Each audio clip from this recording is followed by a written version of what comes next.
Well, the hot weather is going to be back with us here this week, so I thought I'd run up to AdoptAPet to see kind of what they do to help protect the dogs that they have here in their care. I'm here with Di. How you doing? I'm good. It's good to see you. Good to see you too. It's been a while. You know, we had that 110, 114 degree weekend about 6 weeks ago, and triple digits are coming again. Yes. So what are some of the things that you do here? You guys are the professionals. What do you guys do here to make sure that the dogs at AdoptAPet are being protected from the heat? Well, we do have our hot weather procedures that the volunteers follow. We basically cut walks off at, say, 11 in the morning, so everybody gets here at 9. Dogs are moved out for their exercise and their potty breaks into the yards. All of the yards have sprinklers. They have pools. So the grass is wet, the pavement's wet. When we had those triple digits, we had to get real creative. Even moving the dogs from the kennels to the yard, we have rocks in between. So one of our volunteers, Sherry Simon, she came up with, she did a towel path. Oh, wow, yeah. You know, okay. and we got the towels all wet.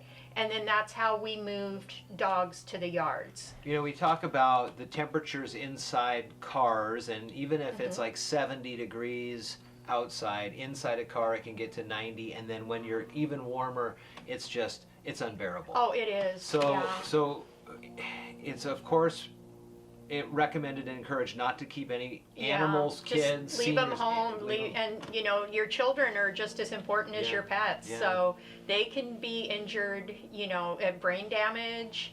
Hot cars are bad. And then what about the cement, and when it comes to, like, we normally walk with shoes on, so we don't really realize how hot it gets, but I'd heard a couple things where if you have your hand on it I use the top of my hand because my hands are pretty calloused from what I do, so the top of my hand, the back of it, I'll put that on the pavement. But I'm going to stick to the shade regardless, because even the shade, concrete or pavement, can be pretty warm. We tend to stick to even our canine grass that's out here. We're going to get that wet too, because it's a synthetic grass and it gets warm. Yeah. So we're out here feeling the meet and greet, which is where we are now, and we'll just hose it down. Dogs are limited on time. Basically, once they go potty, they're back in their kennel. They have 2 sources of water. Some of them, I soak their kibble, so that's an additional water source for them to get in them. Okay. And basically, you just want to avoid overexertion. If you throw the ball one time, that's it. Wow. You know, you're not going to be out there with the chuck it like 10, throws and having this dog run 30 feet. It's not good. So what will the dog do to tell us that it's tired or overheated? Well, normally we don't want them to even get to that point. So that's why our hot weather procedures are, no walks after noon. Oops, I'm sorry. That's okay. Stick to the shade, the hydration thing. We have pools in the yard. The sprinklers are in the yard. And you just have to limit their activity. Their walking, their running, their exercise. Heat stroke basically looks like very loose stool, vomiting, excessive panting. They get lethargic. The dog really can't even get up. So when that happens, the first thing that I do is I try to cool them down. I'm going to soak towels, put them all along the kennels, get the dog on the cold towel. The groin area underneath the armpits, I pack with towels in, that area. And that also lowers the temperature of the dog.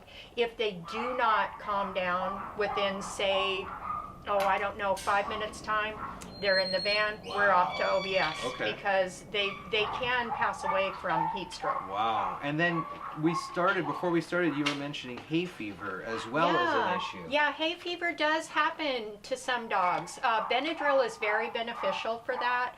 But Benadryl's going to go one way or the other. It's either going to help them or, make them calm and just stop sneezing, or they're going to want to clean the house. I mean, you don't know how they're going to react until they do. But the good thing about Benadryl is it's a 25 milligram tablet, And Benadryl is given by weight. So if I have a 25-pound dog, perfect, boom, Okay. 1. But if I have a 100-pound dog, they're going to need 4 Oh, to, wow. you know, stop the runny eyes, stop the sneezing, and it works. It really does. Okay. Yeah. Very good. Well, again, it's going to be super hot this week, and we're still in summer, so please think about what your dogs and other animals in your house are when they're outside. It gets hot, and if you're hot, the dog's hot, and they're not really Absolutely. able to express themselves in the same way that we can say, I'm hot, I need some water, or something like that. And there is water everywhere around our facility. I mean, there's buckets in the yards, there's pools in the yards. We keep them clean because the dogs are in there with their jolly balls, their toys, and we clean them regular, so because they're going to drink that water too. Yeah. So Very good. Agee here from AdoptAPet in Shelton on Jensen Road. Come by and check out. You can find them online as well. And, you know, the calendars come out. And Sherry Simon does a great job with the she's photography incredible. there. She really is. Yeah. And it's a great fundraiser to help AdoptAPet. And lots of good organizations around our community support AdoptAPet. And there are ways you can Thank too. you to the community and just everyone that believes in our mission statement, which is spay neuter. And our website is AdoptAPet-wa.org, and everything is done online now, by appointment only. You can submit your application if you want to volunteer, that's on there as well. And adoption staff will get back to you, or volunteer coordinator, or me. Very cool. Well, check it out. You know, we've had 2 great dogs from AdoptAPet, and they really, you know, it's like they say, who rescued who? Yeah, You know? totally.